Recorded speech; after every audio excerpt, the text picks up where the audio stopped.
இன்னைக்கு இந்த வீடியோவில் பார்க்க போகிற இன்ட்ரெஸ்டிங்கான நியூஸ் காசிப் யாரை பற்றின்னு பார்த்தீங்கன்னா நடிகை சாய் பல்லவி அவங்கள பற்றி தான் பார்க்க போகிறோம். ஸோ ஃபர்ஸ்ட் இமேஜ் அவங்களுடைய தொப்புளோட ஆரம்பிப்போம். சூப்பராக அவங்களுடைய இதெல்லாம் வந்து ஏஐலாம் கிடையாதுங்க. அவங்க படத்தில் அவங்க ஆடின டான்ஸ் மூலமாக அவங்க போட்ட ட்ரெஸ் காஸ்டியூமில் விலகின ஷோ தான் அது. சாய் பல்லவியும் வந்து தொப்புள் காட்டியிருக்காங்க அப்படின்றதான் அங்கே ஒரு குத்த வேண்டியதாக இருக்குது. ஸோ இப்போ மெயின் பிக்சருக்கு வரும்.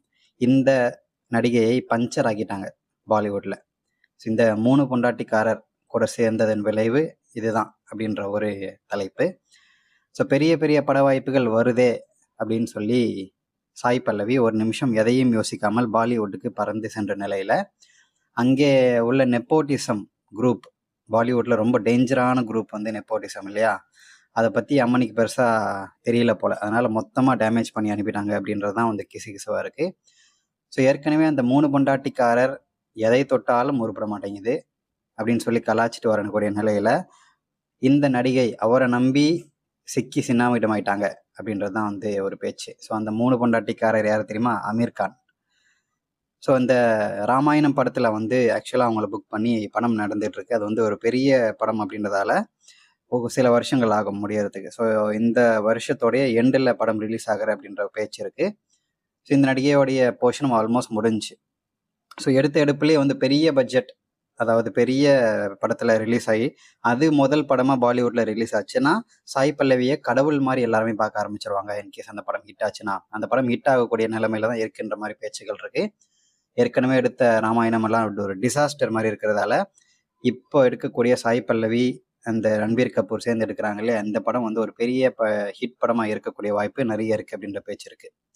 ஸோ இதனால இந்த ஓப்பனிங் கொடுத்தா நடிகையை வந்து ஒரு பெரிய கடவுள் ரேஞ்சுக்கு ஆக்கிடுவாங்க, இமேஜ் கூடிடும், இதனால இது பண்ணக்கூடாது அப்படின்னு சொல்லி பாலிவுட்ல இருக்கக்கூடிய நெப்போட்டிசம் கேங் என்ன பண்ணியிருக்கு, அது நடக்க விடாம அந்த ஒரு டம்மியான ஒரு கதை, அந்த கதை வந்து அவசரமாக எழுதிருக்கிறாங்க.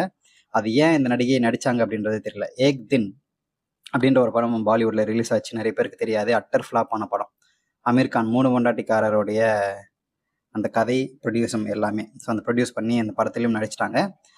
ஸோ பாலிவுட்டில் வாய்ப்புகள் நிறைய வருது அப்படின்னு சொல்லி இவங்களும் வந்து ஆசைப்பட்டு நடிச்சிட்டாங்க, பணமும் நிறைய கொடுத்துட்டாங்க. ஸோ அந்த நெப்போட்டிசம் கேங் எல்லாமே வந்து அந்த நடிகைகள் இவருடைய வரவு பிடிக்காம பிரச்சனை கொடுக்கணும் அப்படின்னு சொல்லியே வந்து இந்த படத்தில் எப்படியாச்சும் நடிக்க வச்சிருக்காங்க. ஸோ இவங்களுக்கு அந்த கதை பிடிச்சி நடிச்சாங்களா என்ன கதைன்னு தெரில. அந்த படம் அவ்வளோ மோசமாக இருந்துச்சு, படமும் வந்து மொக்க. ஸோ இவங்க நடித்த போர்ஷனை நம்ம இவங்களுடைய நடிப்பு எதுவும் குறை சொல்ல முடியாது. பட் ஸ்டில் படம் வந்து ஓவராலாக வந்து கனெக்ட் ஆகணும் இல்லையா, அதனால் கனெக்ட் ஆகலை, படம் வந்து ஃப்ளாப் ஆயிடுச்சு. ஃப்ளாப் ஆகணும் அப்படின்றதுக்காகவே எல்லாருமே பிளான் பண்ணி எடுத்த படம் மாதிரி தான் வந்து இது இருக்குது.